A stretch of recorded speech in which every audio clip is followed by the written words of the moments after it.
আসসালামু আলাইকুম দর্শক, শুভেচ্ছা নিন। আপনাদের সবাইকে স্বাগত জানাচ্ছি আমি কনক সাগর আজকের অনুষ্ঠানে। দর্শক, বাংলাদেশে একটু পরিস্থিতি একটু জটিল। ইতিমধ্যে বিভিন্ন রকমের সামাজিক যোগাযোগ মাধ্যমের বিভিন্ন পোস্ট, বিভিন্ন আলোচনা সবকিছু মিলিয়ে আপনারাও বুঝতে পারছেন যে বাংলাদেশ সেনাবাহিনী এবং ডক্টর ইউনূসের যে সরকার, মূলত সেনা নেতৃত্ব এবং ডক্টর ইউনূসের মধ্যে একটি বিরোধ তৈরি হয়েছে এবং এটি নিয়ে নানা ধরনের ব্যাখ্যা বিশ্লেষণ চলছে, নানা ধরনের আলোচনা চলছে। বিশেষত জুলাই বিপ্লব পরবর্তী সেনাপ্রধান জেনারেল ওয়াকারের যে বক্তব্যগুলো ছিল, সেই বক্তব্যগুলো ক্রমশই তিনি সেই বক্তব্যগুলো থেকে সরে আসছেন। অন্তর্বর্তীকালীন সরকারের যেই কি বলবো দায়িত্বশীলতা বা কঠোরতা আমরা আশা করেছিলাম, সেই জায়গা থেকে ডক্টর ইউনূসের যে নেতৃত্বাধীন যে সরকার, সেটি মোটামুটি মানে একটি ব্যর্থতার দিকেই ধাবিত হচ্ছে। তো সাম্প্রতিক সময়ে গত দুদিন আগে সাবেক সেনাপ্রধান জেনারেল ইকবাল করিম ভূঁইয়া একটি পোস্ট দিয়েছেন, সেই পোস্টে বিষয়টি আরো স্পষ্ট হয়েছে। তো সার্বিক সব পরিস্থিতি নিয়ে আমরা আজকে কথা বলবো। আমার সঙ্গে যোগ দিচ্ছেন আপনাদের অত্যন্ত প্রিয় মানুষ, প্রিয় মুখ, মেজর সুমন আহমেদ, সাবেক সেনা কর্মকর্তা, যিনি রাজনৈতিক বিশ্লেষকের ভূমিকায় আছেন এবং সেনাবাহিনীর বিষয়গুলো নিবিড়ভাবে পর্যবেক্ষণ করেন। সুমন ভাই, আপনাকে স্বাগত জানাচ্ছি। আসসালামু আলাইকুম। ওয়ালাইকুম আসসালাম সুমন ভাই। প্রথমে আমি যেটা বলছিলাম দর্শক, যে ইকবাল করিম ভূঁইয়ার যে পোস্ট, সে পোস্ট আছে যে বর্তমান সেনা নেতৃত্ব, বিশেষ করে জেনারেল ওয়াকার, ফ্যাসিস্ট রেজিমে যারা গুম খুনের সঙ্গে যুক্ত ছিল, যারা জনগণের বিরুদ্ধে রাষ্ট্রের যেই ক্ষমতা এবং মর্যাদা সেনাবাহিনীকে দেওয়া হয়েছে, সেটিকে তারা ব্যবহার করেছে। তো আপনি কি একটু বলবেন যে এখন আসলে কোথায় সমস্যাটায়? জেনারেল ওয়াকার তাদেরকে রক্ষা করতে চাচ্ছেন, এমনকি বলছেন ইকবাল করিম ভূঁইয়া, এবং আমরাও শুনতে পাচ্ছি যে যাদের বিরুদ্ধে ওয়ারেন্ট ইস্যু হচ্ছে, তিনি তাদেরকে দেশ থেকে পালিয়ে যেতে সহায়তা করছেন, তিনি তাদেরকে আত্মগোপনে রাখার চেষ্টা করছেন। তো সব মিলিয়ে সাবেক সেনাপ্রধানের এই পোস্টের আলোকে আপনার পর্যবেক্ষণ কি? জি, ধন্যবাদ কনক ভাই। আমি যদি জেনারেল আইকেবির এই ছোট্ট বক্তব্যটা দেখি, এটা কিন্তু একটা ছোট্ট বক্তব্য কিন্তু অনেক ওয়েটেজ ক্যারি করে। উনি সামারাইজ করছেন পুরা জিনিসটা, সিচুয়েশনটা, এবং অত্যন্ত ভদ্র ভাষায়, যেটা কেউ অ্যাকচুয়ালি বলতে পারবে না যে উনি কোনো শব্দ ব্যবহার করছেন যেটা কাউকে হার্ট করতে পারে। উনি ব্যক্তি না, সমস্যাটার মূলে উনি আমাদেরকে আলোকপাত করাচ্ছেন এবং হয়তো চান যে আমরা সেটা নিয়ে চিন্তা করি। আর কেন এটা, সেটার জন্য ভাই প্রথমে আমি যদি একটা জিনিস বলি, আমার কিন্তু মনে একটা শঙ্কা আছে যে প্রফেসর ইউনূস অথবা তত্ত্বাবধায়ক সরকারে যারা আছেন এখন, এবং সেনাবাহিনী, বিভিন্ন বাহিনী, তারা কি সত্যিকার ভাবে আমাদের এই যে বিপ্লব অভ্যুত্থান আপনি যেটাই বলেন, সেটাকে ধারণ করেন বা বুঝতে পারেন? ওনাদের প্রফেসর ইউনূস উনি মনে করেন জুলাইতে বিপ্লব হয়েছে, সেখানে মাস্টার মাইন্ড ছিল, সেখানে রিসেট বাটন চাপ দেওয়া হয়েছে, এই সমস্ত জিনিস পর্যন্ত আমার মনে হয় ওনার ধারণা। ওদিকে জেনারেল ওয়াকার বা তার অন্যান্য বাহিনীরা মনে করেন যে বিপ্লব মানে হচ্ছে 3রা আগস্ট বললেন যে ছাত্র জনতার উপর গুলি চালানো হবে না, সেদিন থেকে বোধহয় বিপ্লব, যেখানে তাদের একটা বড় অংশীদারিত্ব বা কৃতিত্ব আছে।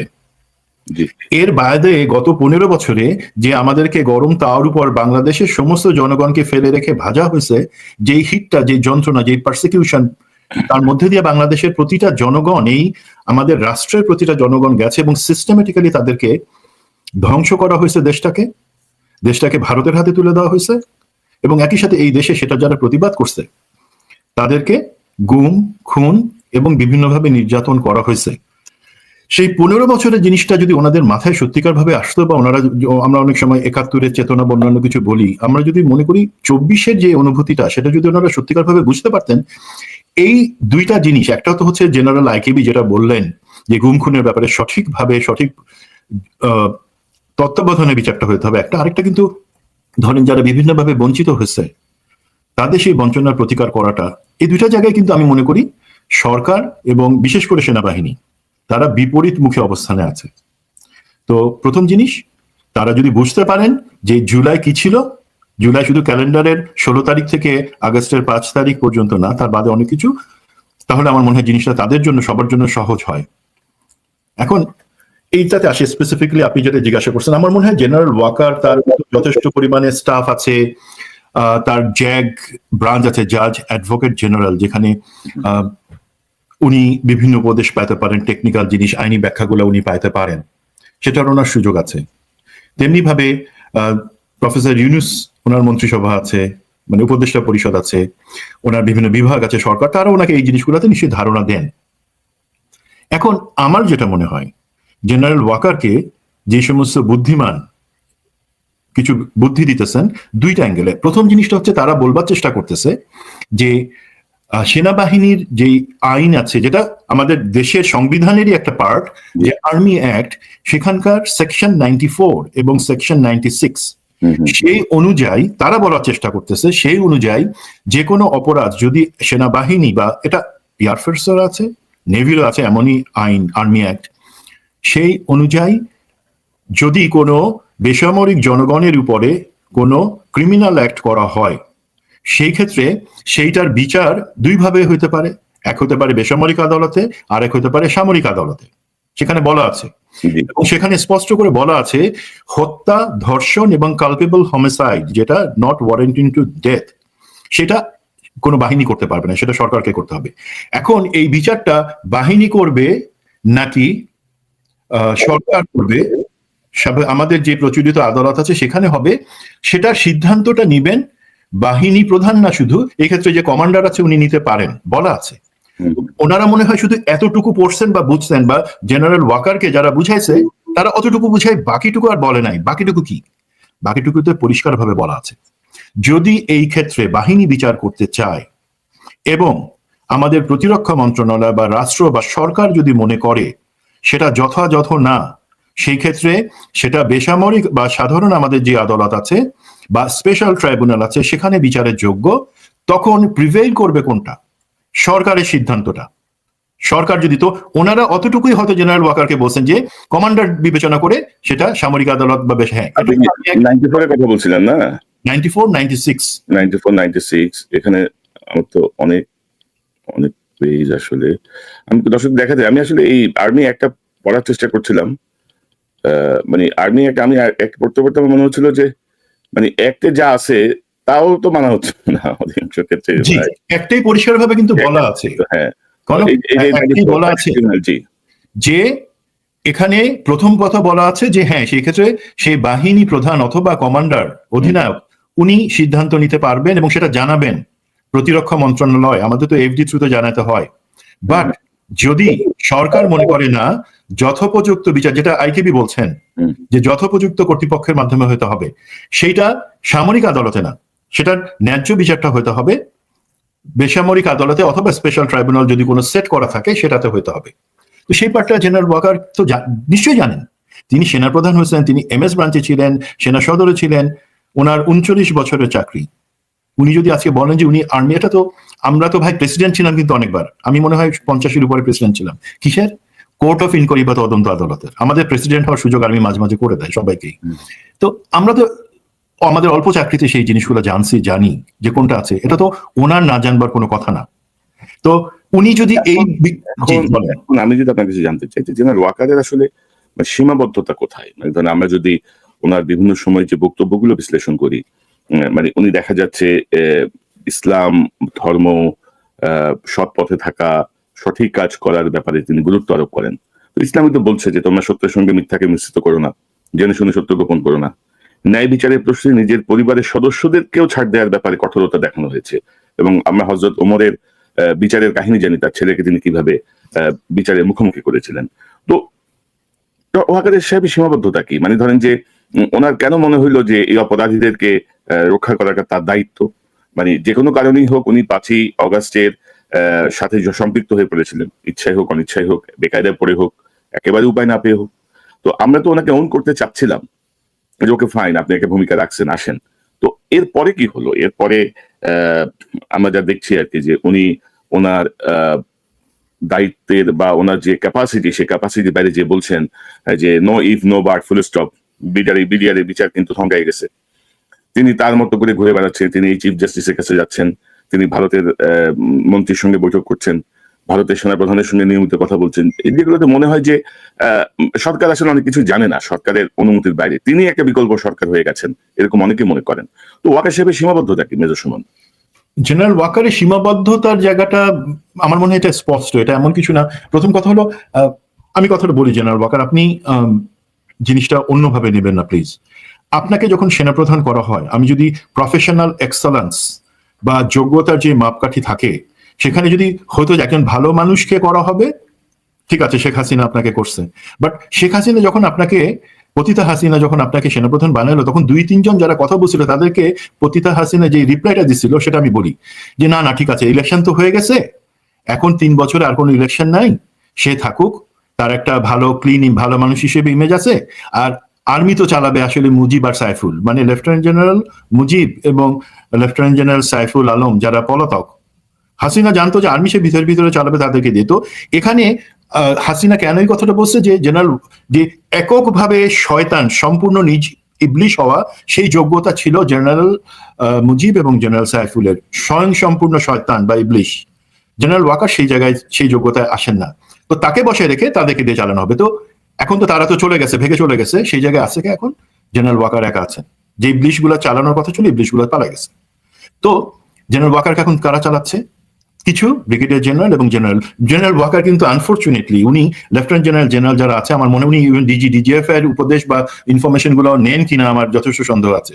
তো চালাচ্ছে উনি, ভরসা করে আছেন, তারা তার যে এইড গুলো বা স্টাফ গুলো আছে সেনা সদরে, তারা যেইভাবে বলতেছে উনি তাদেরকে বিশ্বাস করে সেই মতন চলতেছেন।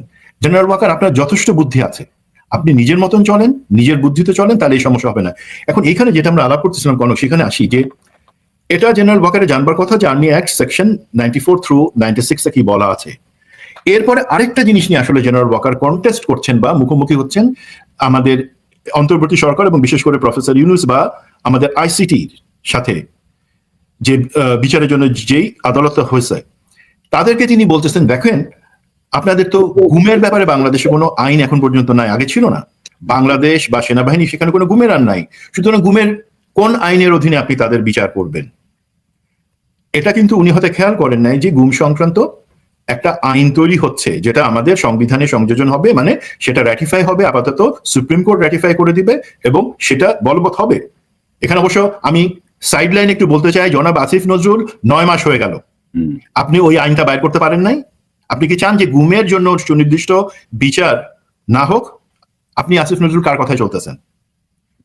কার স্বার্থে আপনি চলতেছেন? কেন আমরা এই 9 মাসে যখন সিদ্ধান্ত হলো যে গুম সংক্রান্ত একটা আইন হবে, সেটা কেন আমরা দেখতেছি না?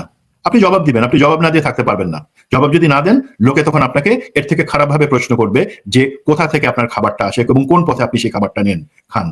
তো যাই হোক, এখন জেনারেল ওয়াকার যেহেতু এই কথাটা বলছেন এবং উনি বলতেছেন সম্ভবত যে যদি এখন এই আজকেও যদি গুম সংক্রান্ত আইন হয়, তো বাংলাদেশের সংবিধানে আর্টিকেল 35(1) খেয়াল রাখেন, আর্টিকেল 35(1) সেখানে কিন্তু একটা প্রোটেকশন দেওয়া হচ্ছে পোস্ট ফ্যাক্টো প্রোটেকশন। মানে কি, আজকের এই আইন বলবৎ হলে এর আগে 5 বছর, 1 বছর, 5 বছর, 10 বছর, 20 বছর আগে যদি গুম সংক্রান্ত যা কিছু, মানে হচ্ছে সুমন ভাই যে নতুন আইনে পুরনো অপরাধের বিচার হবে, পুরনো অপরাধের বিচার হবে না এবং যে কোনো সেই সংক্রান্ত অভিযোগ তামাদি হয়ে যাবে। তো জেনারেল ওয়াকার বলতেছেন নতুন আইন করলেও তো এই যে 15 বছরে আপনারা বলতেছেন গুম খুন হয়েছে, সেগুলোর তো বিচার আপনারা করতে পারবেন না। জেনারেল ওয়াকার সঠিক আছে, মানে টেকনিক্যালি জেনারেল ওয়াকার আমি স্যালুট করি স্যার আপনাকে, আপনি পারফেক্ট। বাট দুইটা জিনিস একটু খেয়াল রাখেন, এইখানে যেই নিয়মটা আছে ইন্টারন্যাশনাল কারেন্সি অফ ল গুমের ব্যাপারে, সেটা পরিষ্কারভাবে বলে প্রতিটা দেশের জন্য প্রযোজ্য যে গুম সংক্রান্ত যে কোনো অভিযোগ এবং সেটার তদন্ত কখনো তামাদি না। আপনি ধরেন বিএনপি নেতা ইলিয়াস আলীর কথা, 2012 সালে উনি গুম হয়েছেন, ওনার লাশই আপনারা পাইছেন, আমরা কেউ পাই নাই, ওনার কি ভাগ্য জানি না। তার মানে কি, ওনার গুমটা কিন্তু এখনো চলমান। যারা এখনো বগল বাজাইতেছে যে না ঠিক আছে আগের ঘটনা, এখন গুম সংক্রান্ত কোন আইন হলেও বিচার করা যাবে না, না, আন্তর্জাতিকভাবে স্বীকৃত মানদণ্ড অনুযায়ী গুমের যে কোনো ইনসিডেন্ট সেটা কখনো পুরনো বা তামাদি হয়ে যায় না, সেটা বলবৎ। এখনো ইলিয়াস আলী গুম আছেন, তার মানে অপরাধটা এখনো সংঘটিত হচ্ছে, সেটা একটা ব্যাখ্যা। 2 নম্বর, খুনের ক্ষেত্রে কি হবে? আলহামদুলিল্লাহ আমরা গত বছর 29শে আগস্ট কিন্তু একটা সনদে সিগনেটারি হয়েছি, যেটা হচ্ছে আন্তর্জাতিক গুম খুন বিষয়ের একটা সনদ। সেটা আমাদেরকে সিগনেটারিদেরকে অধিকার দিচ্ছে যে পোস্ট ফ্যাক্টো বা রেট্রোস্পেক্টিভ ল, যেটা বলা হয় রেট্রোস্পেক্টিভ প্রসিকিউশন, পূর্বে ঘটা গুম এবং খুনের ঘটনাও আমরা নতুন যে কোনো আইনের অধীনে বিচার করতে পারবো ইনশাল্লাহ। শুধু মিস্টার আসিফ নজরুল, আপনার অসহযোগিতা বাদ দিয়ে আপনি আইনটা দেন, বাকি জিনিস আমরা জানি। আপনি কাকে কোন ব্যাখ্যা এখানে ঘুট পাকানোর জন্য এবং মতবিরোধের জন্য সেই আইন বাইর করেন নাই, আমি যদি ভুল হয়ে থাকি স্পষ্ট করে বলবেন মিস্টার আসিফ নজরুল। তো আমরা তাহলে কি দেখতে পারলাম কনক ভাই? প্রথম জিনিস, আর্মি একটা সেকশন অনুযায়ী প্রথম উনি বলতেছেন এটা আর্মি করবে, কারণ সেই আর্মির কমান্ডার সেটার এখতিয়ার রাখে না। সেটা সেই ক্ষেত্রে একটি রাষ্ট্র প্রতিরক্ষা মন্ত্রণালয় অথবা সরকার যদি মনে করে সেটা more appropriate getting this done by the government or the public prosecution system বা স্পেশাল ট্রাইব্যুনাল, সেটাই রিভিল করে বা প্রিভেইল করে, সেটাই চূড়ান্ত, সেটা মনে রাখতে হবে। এবং এখানে কোনো কনফিউশন নাই, আমরা সবাই জানি, বাট এই জিনিসগুলো আলোচনা হয় না বলে হয়তো লোককে আপনারা ধুনফুন বুঝাইতেছেন বিভিন্ন জিনিস। দ্বিতীয় জিনিস হচ্ছে গুম এবং খুন রেট্রোস্পেক্টিভ প্রসিকিউশন সম্ভব অবশ্যই যদি কোনো স্পেশাল ট্রাইব্যুনাল, সেটা সাধারণ আদালতে না, special tribunal, ICT is a special tribunal, সেটার মাধ্যমে অবশ্যই পোস্ট ফ্যাক্টো প্রসিকিউশন সম্ভব, যাতে আমরা সিগনেটারি আছি। আর সুমন ভাই, খুশি হওয়ার এখানে কিছু নাই। আর সুমন ভাই, এখানে ধরেন অতীতেও নজির আছে নতুন আইনে পুরানো অপরাধের বিচারের, বা হাইকোর্ট যদি এরকম একটা রুলিং দেয় এবং একটা বিশেষ ট্রাইব্যুনালের কথা আপনি বলছেনই, বিশেষ আদালতে এই অপরাধগুলো বিচার হতে পারে, এবং জেনারেল ওয়াকার এখানে সিদ্ধান্ত নেয়ার আমি মনে করি কেউ না, এই সিদ্ধান্ত নেবে সরকার, এই সিদ্ধান্ত নেবে রাষ্ট্র, যে আমার বাংলাদেশের জনগণের উপরে যারা সেনাবাহিনীর পোশাক পরে সেনাবাহিনীর পদ ব্যবহার করে কোনো একটি দলকে, কোনো এক মহিলাকে খুশি করার জন্য যারা সর্বোচ্চ মানবতা বিরোধী অপরাধের সঙ্গে যুক্ত ছিল, তাদেরকে কোনোভাবেই কেউ রক্ষা করতে পারবে না। জেনারেল ওয়াকার যদি সেই ধারায় ভেবে থাকেন, তাহলে তিনি নিজের পায়ে নিজে কোড়াল মারছেন। তিনি বোধহয় ভুলে গেছেন জুলাই মাসে কি হয়েছিল, শত শত হাজার রাউন্ড গুলি করেও ছাত্র জনতাকে দমানো যায়নি। আর ওনার এই সিদ্ধান্ত ওনার ভেতরের অফিসাররা মানবেন কিনা, মানে কতিপয় অফিসারের জন্য তিনি সকল অফিসারকে, আসলে সৈনিকদেরকে এবং অফিসারদেরকে অবজ্ঞা করছেন বা উপেক্ষা করছেন আমি বলবো। এই প্রসঙ্গটা নিয়ে আমি আবার আসবো, তার আগে একটু আমি জানতে চাই যে বঞ্চিত অফিসারদেরকে নিয়ে কি হচ্ছে। দেখেন, প্রায় 1 বছর 13 মাস হয়ে গেল, 13 মাস হয়ে গেল, এবং ধরেন পুলিশে প্রমোশন হয়ে গেছে, পুলিশে যারা ক্ষতিগ্রস্ত তারা চাকরি পেয়ে গেছে, অনেকেই সচিবালয়ে অনেকেই চাকরি পেয়ে গেছে, 2-3টা করে প্রমোশন পেয়ে গেছে। সেনা অফিসারদের ক্ষেত্রে মানে এই সমস্যাটা কোথায়, মানে কার পেটে ব্যথা করতেছে এদের ব্যাপারে সিদ্ধান্ত নিতে, কে বাধা দিচ্ছে, বা কিভাবে দেখেন আপনি বিষয়টা? ভাই, এই জিনিসটা নিয়ে কিন্তু গত সপ্তাহে পিনাকিদা সুন্দর একটা পোস্ট দিচ্ছিলেন, পুরো সামারাইজ করে। আইকেবি যেমন সুন্দর একটা পোস্ট দিচ্ছেন, পিনাকিদা সুন্দর একটা পোস্ট দিচ্ছিলেন যে কোথায় হয়েছে, কেন এখানে আটকায় আছে। তো আমার মনে হয় দর্শক সেটা পোস্টটা রিভিল উনি সেখানে ব্যাখ্যা করছেন। আমি এখানে যেটা বলি কিছু জিনিস, প্রথম কথা, এইটার বিচার করার ক্ষেত্রে সেনাবাহিনী, বিভিন্ন বাহিনী, সেনা, বিমান নৌ, তারা তাদের পক্ষ থেকে এটা রিভিউ কমিটি হয়। রিভিউ কমিটি হয় কার আদেশে? সেই সরকারের আদেশেই কিন্তু হয়। সেই রিভিউ কমিটিতে তারা স্বাক্ষর টাক্ষর নিলেন, তারা রেকমেন্ড করলেন। এখন দেখেন, ওনাদের যে রিকমেন্ডেশনটা আমি যতটুকু জানি, ওনারা যেইভাবে বলছেন, এটা যে কেউ যদি দেখে, প্রথম কথা আমি কিন্তু নিউট্রাল পয়েন্টে বলছি, আমি বঞ্চিত হই কিনা হোক, আমি কিন্তু এই সেনাবাহিনীর কাছে কখনো আবেদন করি নাই। আমি মনে করি না যে আমার আবেদন করার যোগ্যতা তাদের আছে, সরি টু সে, বাট আমি করি নাই আমার জন্য। সুতরাং আমি নিউট্রালি বলছি, ওনারা এমন ভাবে সেখানে রিভিউ করে ওনাদের রেকমেন্ডেশন গুলো দিলেন অ্যাজ ইফ ওনারা ভিক্ষা দিতেছেন। ভাই, এটা তো প্রত্যেকটা বাহিনীর জন্য একটা সুযোগ ছিল যে গত 15 বছরে যেই অন্যায় বঞ্চনা হয়েছে এই অফিসারদের, সৈনিকদের, তাদের উপরে, আমরা আছি আজকে তোমাদের অভিভাবক হিসেবে, বর্তমান সেনাবাহিনী বা বিভিন্ন বাহিনী লিডারশিপ হিসেবে, আমরা সেটার জন্য তোমাদেরকে সামান্যতম ফিরাই দিয়ে তোমাদের কাছে আমরা ক্ষমা চেয়ে নিচ্ছি। Very simple term. তা না বলে তাদের অ্যাটিটিউডটা হচ্ছে যে দিছি তো কিছু, কি দিচ্ছেন সেই তুলনায়। এখন আসি, তারপরে কেন এখন যেই পরিস্থিতি, সেখানে হচ্ছে সরকার তারপরে একটা সরকারি দিক থেকে একটা প্রজ্ঞাপন জারি করে একটা কমিশন, ওনারা যখন সাবমিট করলেন একটা কমিশন তৈরি করে দিলেন। সেটার কমিটি, সেটার প্রধান হচ্ছেন লেফটেন্যান্ট জেনারেল হাফিজ। উনি হচ্ছেন প্রধান উপদেষ্টার নিরাপত্তা বিষয়ক স্পেশাল অ্যাসিস্ট্যান্ট। উনি প্রধান, 5 জন রিটায়ার্ড জেনারেলস বা ইকুইভ্যালেন্ট বিভিন্ন র্যাঙ্কে, এবং 3 জন সার্ভিং জেনারেল এবং মন্ত্রিপরিষদ বিভাগের একজন। ওনারা যখন কাজটা শুরু করতে যাচ্ছেন, এখন কিন্তু ওনারা বাধার সম্মুখীন হচ্ছেন। এবং সেখানে সম্ভবত আমি যদি জেনারেল ওয়াকারকে জিজ্ঞাসা করি, একদম স্পেসিফিক জিনিস উনি ভালো বলতে পারবেন, আপনারা কি কোনোভাবে মনে করছেন যে এই কমিটি আপনাদের করা যে রেকমেন্ডেশন সেগুলা কেন সরাসরি এগ্রি না করে নতুন কমিটি করলো? মানে আপনারা বলতে চাচ্ছেন যে বাহিনীকে অসম্মান করা হচ্ছে বা বাহিনীর লিডারশিপকে অসম্মান করা হচ্ছে? সেটা একটা পয়েন্ট হতে পারে। জেনারেল ওয়াকার স্যার, আমি যখন একটা ইউনিট ইভেন কোম্পানি কমান্ডার ছিলাম, যদি আমাকে একটা তদন্ত আদালত করতে বলা হয় এবং আমি আদালতের প্রতিবেদনটা যখন জমা দিলাম বা একটা কমিটি করা হলো রিভিউ, আমি সেটা আমার কমান্ডিং অফিসার বা জিওসি, ওনারা তো হরহামেশ অনেক সময় সেটার উপর ভিত্তি করে আরেকটা কমিটি তৈরি করছেন।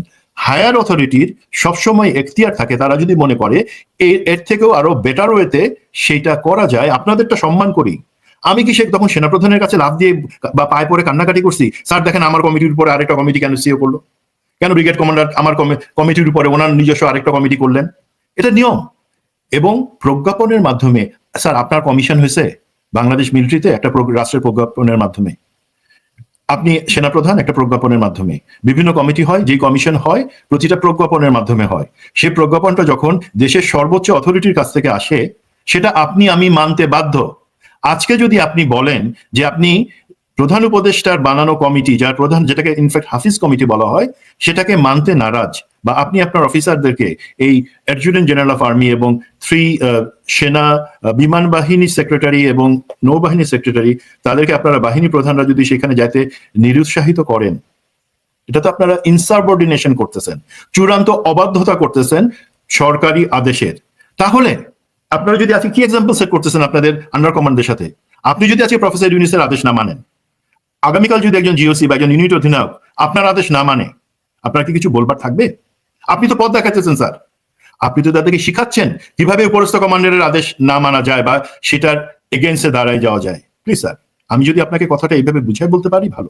2 নম্বর পয়েন্ট, ওনারা স্যার আপনাদের কাছে কি আপনার যেই মন্ত্র মানে আছে কিছু গুটি কয়েক ছেলে পেলে, তারা কি স্যার আপনাকে কোনোভাবে বুঝাচ্ছে যে এই কমিটির কাছে, যেখানে রিটায়ার্ড আর্মি জেনারেলসরা আছেন, অ্যাডমিরালস আছেন, তারা অফিসিয়াল সিক্রেট অ্যাক্ট অনুযায়ী তো অ্যাক্সেস করতে পারে না এইসব সেন্সিটিভ ইনফরমেশন? স্যার আপনি একদিন রিটায়ার্ড হবেন, no problem, welcome to our, আমি ওয়েলকাম করবো স্যার আপনাকে। এখন কথা হলো, কে পারে কি কে পারে না সেটার সিদ্ধান্ত নিয়ে ফেলছেন আপনার। এর থেকে এই সমস্ত ডকুমেন্ট, সেটা আপনার অফিসে থাকুক, সেনা সদরে থাকুক, প্রতিরক্ষা মন্ত্রণালয়ে থাকুক, এফডিতে থাকুক, সেটা অ্যাক্সেস করবার জন্য প্রধান উপদেষ্টার দ্বারা গঠিত একটা কমিটি, যেখানে সবাই আছেন রিটায়ার্ড অফিসার যারা চাকরি করছেন, তাদের থেকে আর কোন হাইয়েস্ট কমিটি আপনার দরকার? That's the highest committee. বাংলাদেশের প্রজাতন্ত্রের মধ্যে সব থেকে হাইয়েস্ট বডি থেকে একটা কমিটি তৈরি করা হয়েছে, আপনি তো বাধ্য স্যার তাদের কাছে সেই ডকুমেন্টগুলো হ্যান্ড ওভার করার জন্য। আর আমরা যেটা শুনতে পাই স্যার, আপনার বিভিন্ন গোয়েন্দা সংস্থা বা ডিজিএফআই, আপনি তারা বলতে পারবে, আপনি বলতে পারবেন, তারা কি এই কমিটির সদস্যদেরকে প্রথম থেকে এই কমিটিতে যোগ না দেওয়ার জন্য নিরুৎসাহিত করছে এবং পরবর্তীতে তাদেরকে বলতেছে যে না, এই কমিটিতে যোগ দেয় আপনার জন্য ভালো হবে না? তাই এই সমস্ত যারা গোয়েন্দা বা অন্যান্য জায়গায় আছে, তাদের তো, ওনারা যখন কমিশন পাইছেন, এই জেনারেলরা যারা কমিটিতে আছে, রিটায়ার্ড জেনারেল, তাদের তো জন্মই হয়নি, তারা তো পৃথিবীতে আসে নাই। আর এই ধরনের কাজ করা উচিত না। এখানে আবার কিছু লোক, আমি সম্পূর্ণ সম্মান রেখে বলি, কর্নেল হক। জি, আমি আসছিলাম এই প্রসঙ্গে। আপনি কি বলতে চান? মানে যে রাওয়ার ভূমিকা কি, রাওয়ার ভূমিকাটা কি, রাওয়ার ভূমিকা কি আমরা তো স্পষ্ট দেখছি না, বরঞ্চ বর্তমান কিছু কিছু জায়গায় আমরা দেখছি রাওয়া জেনারেল ওয়াকারের মানে দালালি করছে, সোজা বাংলায় যদি বলি আর কি, তারে খুশি করে সবকিছু করতে চাচ্ছে। কিন্তু রাওয়ার ভূমিকা কি এটা হওয়া উচিত? বা রাওয়ার বর্তমান যারা নেতৃত্বে আছেন, কর্নেল হক সহ, এই বিষয়টা আপনি কিভাবে দেখেন? জি, রাওয়া যেহেতু একটা সংগঠন, আমি রাওয়া ইটসেলফ তার ব্যাপারে আমি বলবো না, সরি, সেখানে তারা বলতে পারবে। তো একটা জিনিস আপনিও যেহেতু বাইরে থেকে বুঝতে পারছেন, আমার তো এখানে আলাপ করার আগে আপনি কথাটা বললেন, তার মানে বাইরের অনেকে এই জিনিসটা ফিল করে। সেটা হচ্ছে কি, এই যে কমিটি আছে, আমি কিন্তু সেই কমিটির বেশ কয়েকজনের সাথে কথা হয়েছে এবং আমি প্রচন্ড ভাবে আশাবাদী যে এনারা তো সরাসরি ভোটে নির্বাচিত হয়েছেন মেম্বারদের, এবং তাদের কার্যকলাপ নিয়ে আমি রাওয়ার ফোরামের বাইরে কথা বলবো না। বাট একটা কর্নেল হকের ব্যাপারে বলবো, ওনাকে রাওয়ার চেয়ারম্যান, এটা কিন্তু একটা সংগঠন, এটা কোনো ক্লাব কিছু না, এটা লোকে ভুল করে, সংগঠন, সেটার হিসাবে বলবো না। বা উনি বিএনপির একটি আসনে মনোনয়ন প্রত্যাশী একজন উঠতি রাজনীতিবিদ, সেই হিসাবে বলবো না, ওনাকে শুধু বলবো একজন রিটায়ার্ড অফিসার হিসেবে। এখন আমি যতদূর জানি, আগের যেই রেকমেন্ডেশন, আপনারা বলতেছেন যে আপনারা সবকিছু ঠিকভাবে, জেনারেল ওয়াকার, সেনাবাহিনী, নৌবাহিনী, বিমান বাহিনী প্রধান, আপনারা ন্যায্যভাবে সবাইকে সবকিছু দিচ্ছেন এবং রিভিউ করছেন। তো সেখানে যদি আপনাদের কথা ন্যায্য হয়ে থাকে, তাহলে আপনারা, আমি জানি এটা ডিনাই করতে পারবেন না, কর্নেল হককে আপনারা ব্রিগেডিয়ার জেনারেল পদে পদোন্নতি, রিটায়ার্ড হিসেবে, রিটায়ার্ড ব্রিগেডিয়ার জেনারেল হিসেবে 1 র্যাঙ্ক 2 র্যাঙ্ক পদোন্নতির জন্য আপনারা সুপারিশ করছেন। কেন? তিনি বঞ্চিত ছিলেন। এখন আপনার কমিটি, স্যার, এই একটা জায়গায় যদি আমি প্রশ্ন করি, আপনার কমিটি তো তাহলে ইনসাফ করে নাই, জেনারেল শাহিন এবং তার লোকজন তো ইনসাফ করে নাই। কর্নেল হক কিভাবে বঞ্চিত হন আমাকে একটু বুঝিয়ে বলেন। আমি কর্নেল মোস্তাফিজ কি বলছে অন্যান্য জায়গায় আসতেছি না, আমি সিম্পলি বলি, এটা সেনাবাহিনী সকলে জানে, কর্নেল হক দুর্নীতি, ক্ষমতার অপব্যবহারের কারণে সেনাবাহিনী থেকে ওনাকে বাধ্যতামূলক অবসর দেওয়া হয়। সেটা কি উনি হাসিনার বিরুদ্ধে দাঁড়িয়েছিলেন সেই কারণে, স্বৈরাচারের বিরুদ্ধে দাঁড়িয়েছিলেন? No, nothing like that. উনি তো সেটার জন্য আগে রিভিউ। তো এখন দেখা যাচ্ছে সেই লোকগুলা যে যোগ্য না, কোনোভাবেই তার এই সে বঞ্চিত না, সে যেহেতু একটা র্যাঙ্ক পেয়ে গেছে ব্রিগেডিয়ার জেনারেল, এবং সেই ক্ষেত্রে অবশ্যই আর্থিক প্রাপ্যতা হবে, ওনারা লেগে গেছেন এই জায়গায় আরেকটু গুড় লাগানোর জন্য, বাকি লোকদের বুঝাইতেছেন দরকার কি, যেটা আর্মি করছিল, নেভি করছিল, এয়ারফোর্স করছিল সেটাই থাকো, কেন সরকারের মধ্যে আসলো? কেন সরকারের মধ্যে আসলো সেটা বোঝবার জন্য মাননীয় কর্নেল হক, আপনার যদি সেইটুকু বুদ্ধি এবং সেইটুকু সাচ্চা দিল থাকতো, আপনি এই কথা বলতেন না, এবং সেনা প্রধানের অফিসে গিয়ে আপনি এই কমিটির এদেরকে ধমকানোর বা ভয় দেখানোর সুযোগ থাকতে পারেন, সাহস করতেন না। You did that. সেখানে গেছিলেন, আমি জানি, বাকি কি আলাপ হয়েছে আমি জানলেও বলবো না, বাট মোদ্দা কথা, আপনারা যদি আন্ডারমাইন করার চেষ্টা করেন এই বঞ্চিত অফিসারদের, তারা কি ভাই, তারা তো এই 15 বছর সব থেকে ফাইনেস্ট অফিসারদেরকে টার্গেট করে হাসিনা এবং তারেক সিদ্দিকী এবং আগের কিছু সেনাপ্রধান তাদের মানে চাকর হয়ে এই জায়গাটাতে বঞ্চনার মধ্যে ফেলে দিচ্ছেন, জেল জুলুম খাটাইছেন অফিসারদেরকে। তাপসীর উপর কোনো হামলা হয় নাই, সেখানে 5 জন ব্রাইট অফিসারকে তারা জেলে পাঠাইছেন, জেলে রাখছেন। দেন 2011-12-তে কোনো কু হয় নাই, বাট কুর পরিকল্পনা করে এই মেজর সৈয়দ জিয়াউল হক থেকে শুরু করে আরো 72 জন অফিসারকে তারা শাস্তি দিয়েছেন। কেন? তাদের কাছে মনে হয়েছে এরা আমাদের 2025-এ বিডিআর সেই হত্যাকাণ্ডের ব্যাপারে কিছু না কিছু জানে, তারা প্রতিবাদী কণ্ঠ, তাদেরকে হয় গুম করো, জেলে পাঠাও, নাহলে শাস্তি দিয়ে আর্মি থেকে একদম পিছিয়ে দাও।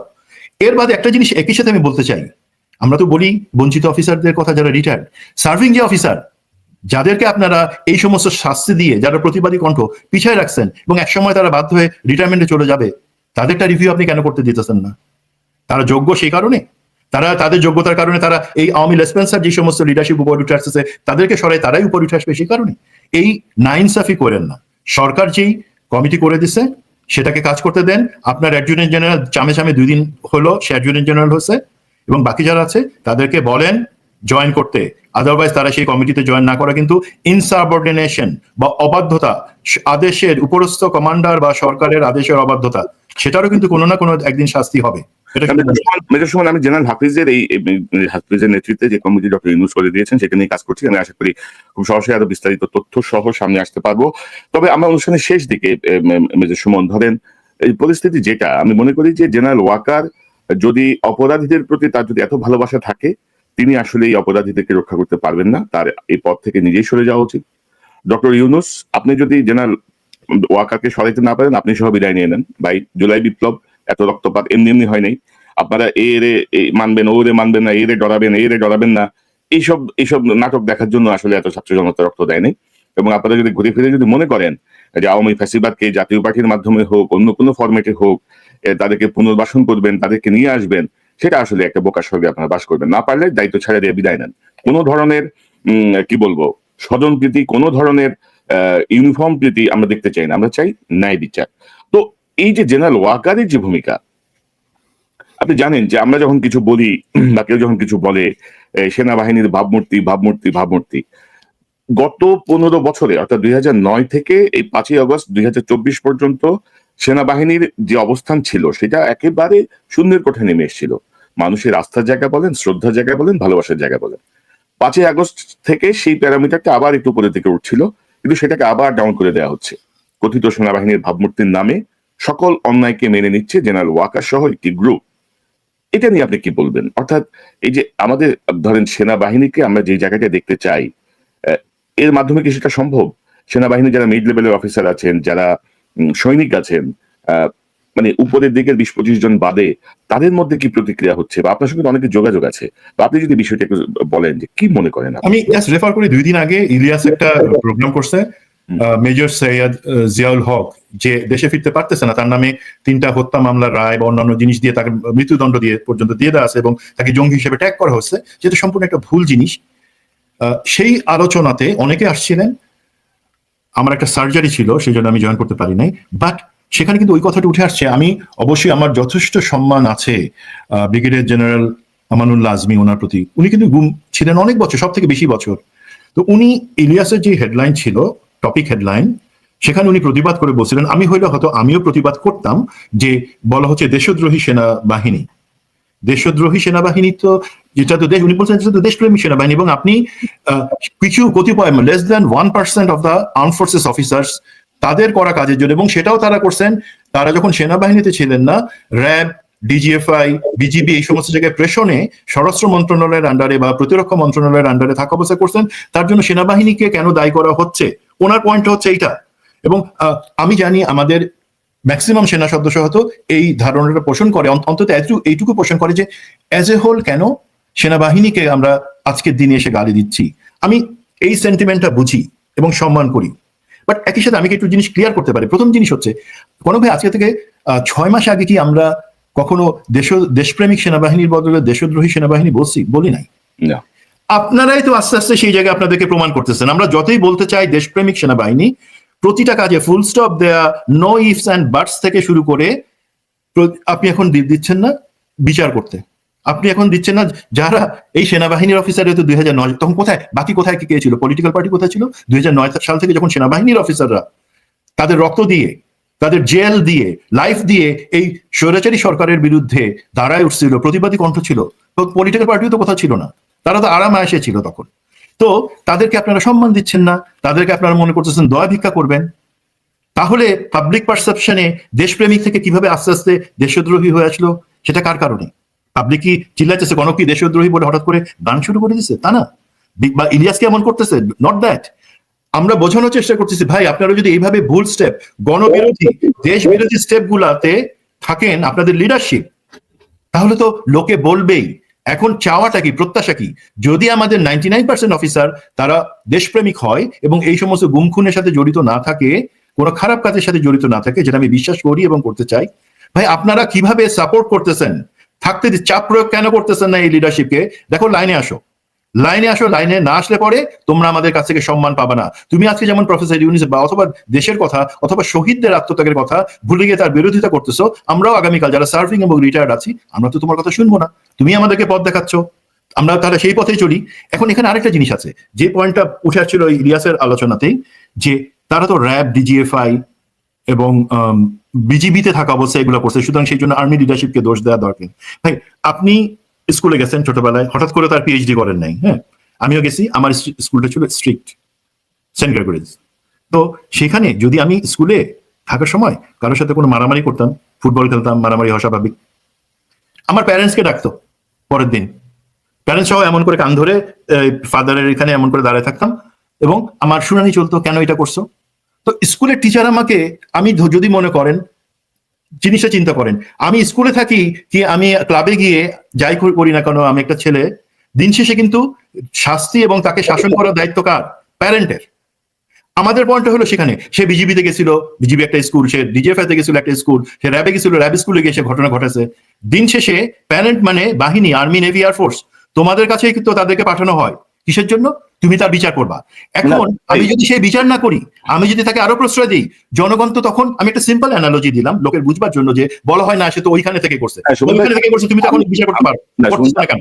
সন্ধ্যা, আমি এরকম বেশ কিছু বিষয় জানি যে যখন একজন অফিসার, সেনা কর্মকর্তা, র্যাব বা বিজিবি বা ডিজিএফআই যে বিপদে মানে অন্যায় কাজ করে ধরা পড়ে যাচ্ছে তখন তাকে আবার বাহিনীতে ফেরত আনা হয়, এবং তখন হচ্ছে ওই গান যে এখন সেনা আইনে তার বিচার হবে, এখন সেনাবাহিনী তার টেক কেয়ার করবে। অর্থাৎ এক ধরনের কি বলবো, অপরাধীদের রক্ষা কবচ হিসেবে দাঁড় করানো, যেটা হাসিনা শুরু করছিল, সেই ধারা এখনো বহাল আছে। তবে জেনারেল ওয়াকার সহ বর্তমান সেনা নেতৃত্ব যা করছেন, এতে আসলে সেনাবাহিনীর যে গৌরব বা সম্মান যে পুনরুদ্ধার হচ্ছিল 5ই আগস্টের আগের ভূমিকা থেকে পরবর্তী কিছুদিনের ভূমিকায়, সেটি আসলে আবারও অস্তমিত হতে যাচ্ছে। আমার মনে হয় যে এই জায়গাটায় সেনাবাহিনীকে যারা ভালোবাসেন, সেনাবাহিনীর ভেতরে যারা বিবেকবান দায়িত্বশীল কর্মকর্তা এখনো আছেন, তারা নিশ্চয়ই বর্তমান নেতৃত্বকে সে বিষয়টি বোঝানোর চেষ্টা করবেন, না হলে ছাত্র জনতা কিন্তু কোনো কিছুই সহজভাবে ছেড়ে দেবে না। মিস্টার সুমন আহমেদ, আজকে আসলে আমরা আলোচনা লম্বা করতে চাই না, আমি এক মিনিট শুধু আমার লাস্ট কমেন্টটা যেটা বলবো সেটা হচ্ছে, ধরেন আইন দিয়ে তো সবকিছু হয় না। আপনার কাছে আইন আছে, আপনি যদি ব্যাখ্যা করা হচ্ছে যেটা ভুল, তারপরে সেই ভুল সেকশন 94 through 96 সেই ভুল ব্যাখ্যা দিয়ে আপনি যদি মনে করেন, দিন শেষে আপনি কোন পক্ষে আছেন? যেখানে বলা আছে যে এটা আপনি রাষ্ট্রকে বলতে পারেন যে রাষ্ট্রই সেটা বিচার করবে বা স্পেশাল ট্রাইব্যুনাল, সেটা ছেড়ে দিলে এখন আপনার আসল চেহারা কি তখন বোঝা যাবে, দেশপ্রেমী না দেশদ্রোহী? সেই জিনিসটা সেখানে উঠে আসবে যে আপনি কোন জায়গাটাতে দাঁড়াচ্ছেন সেটা। আর আমরা আপনাকে এবং সেনা আইনে বিচার আমরা বিশ্বাস করতাম, আস্থা রাখতাম, বাট কর্নেল রেদওয়ান যে যার ভিডিও ফুটেজ আছে, গুলি করছে, হত্যা করছে, তাকে আপনি কি শাস্তি দিলেন? কঠোর ভর্ৎসনা এবং 3 মাসের সিনিয়রিটি ডাউন। যার ছবি আছে গুলি করছে তাকে আপনি এই শাস্তি দিবেন, যার ছবি নাই তাকে তো আপনি ছেড়েই দিবেন, বেকসুর খালাস। আরে ভাই, আপনি যদি কিভাবে ভরসা রাখবো আমরা? সুমন ভাই, আপনি যদি আমাকে গুলি করার আদেশ দেন, আমি যদি আপনার আদেশে গুলি করি, আপনি আবার আমাদের বিচারটা করবেন কিভাবে ভাই? এগুলো অনেক That is the point. Clear. That is the point. Thank you. এরকম বহু তথ্য আমাদের কাছে আছে যেগুলো নিয়ে আমি চাই যে সেনাবাহিনী একটা সিম্পল একটা দেশপ্রেমিক সেনাবাহিনী হয়ে দেশের পক্ষে থাকুক। আমি চাই না, মানে আমি নিজেই মাঝে মাঝে চাই যে আচ্ছা থাকুক, দেখে কি হয়, কিন্তু সম্ভব না আর কি। তো আবারও বলি, জেনারেল ওয়াকার কোন রকমের নেপোটিজম বা কোন রকমের যদি ফ্যাসিবাদের পক্ষপাতমূলক যদি কিছু করতে চান, বিদায় হন। এই পদে আপনার থাকার দরকার নেই, স্বেচ্ছায় পদত্যাগ করেন। ডক্টর ইউনূস, আপনি তাকে পদত্যাগ করাতে বাধ্য করেন, অথবা আপনি সহ বিদায় হয়ে যান। কারণ বাংলাদেশ নিয়ে এত টালবাহানা, এত বিরক্তিকর পর্যায়ে যে পৌঁছেছে, গত জুলাই বিপ্লব পরবর্তী গত 1 বছরে আমরা যা দেখছি আর কি, খুব বিরক্তিকর অবস্থা আর কি। আপনি যদি না পারেন, ক্ষমতায় থাকারই দরকার নাই ভাই, অন্য কারো বসান। আমরা জনগণ ঠিক করবে, জনগণ কি করবে। আমরা এত মানে মসিহার আমাদের দরকার নাই। আমি খুবই স্পষ্ট ভাষায় বলতেছি, এত নিরঙ্কুশ সমর্থন, এত নিরঙ্কুশ কি বলবো, জনগণের জায়গা বা বিদেশিদের জায়গা থেকে এত সমর্থন পাওয়ার পরে যদি এই অবস্থা হয়, তো আমরা কি আশা করবো বলেন? মেজর সুমন আহমেদ, আপনাকে অসংখ্য ধন্যবাদ আপনার মূল্যবান অংশগ্রহণের জন্য। নিশ্চয়ই জেনারেল হাফিজের নেতৃত্বে যে কমিটি বঞ্চিত অফিসারদেরকে নিয়ে কাজ করছে, সেটি নিয়ে আমরাও কাজ করছি। খুব সহজে এই বিষয়টি নিয়ে সামনে আসবো, এবং অপরাধী যেই হোক তাকে কোনোভাবেই রক্ষা করা যাবে না। মেজর সুমন, আপনাকে অসংখ্য ধন্যবাদ। ধন্যবাদ। আসসালামু আলাইকুম। ওয়ালাইকুম আসসালাম। দর্শক, আমরা আবারও রিপিট করতে চাই, কোনো অপরাধীকে কোনোভাবেই রক্ষা করা যাবে না। সে সেনাবাহিনীর সার্ভিং অফিসার হোক বা অবসরপ্রাপ্ত হোক, যেই হোক, তাকে অবশ্যই বিচারের মুখোমুখি হতে হবে। নতুন আইন, পুরান আইন, এই আইন নাই, ওই আইন নাই, এমনে হবে অমনে হবে না, এইসব ফাইজলামি করে কাউকে ছাড় দেওয়া হবে না। এবং বাংলাদেশের জুলাই বিপ্লবের মাধ্যমে বাংলাদেশের ছাত্র জনতা দেখিয়েছে কিভাবে উদ্ধত অস্ত্রের সামনে দাঁড়াতে হয়। সেনাবাহিনী 3 তারিখের আগ পর্যন্ত গুলি করেছে, 5 তারিখেও বলবো মিরপুরে গুলি করে মানুষ হত্যা করেছে। এত সুফি সাজারও কিছু নাই, এত মহান সাজারও কিছু নাই। বাংলাদেশ চলবে বাংলাদেশের জনগণের ইচ্ছায়, কারো বাপের ইচ্ছায় না। সহজ বাংলা।